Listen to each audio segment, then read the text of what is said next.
వెలుగులో తీశారే బాల.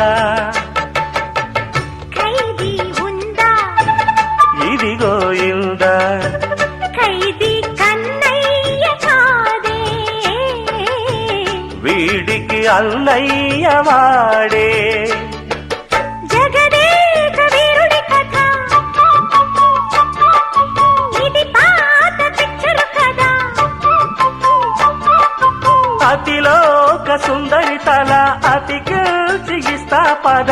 ఏ మాయ చేసైనా ఒప్పించే తీరాలి. చుక్కలు తెమ్మన్నా తెంచుకురానా, చూస్తావా నామైనా చేస్తానే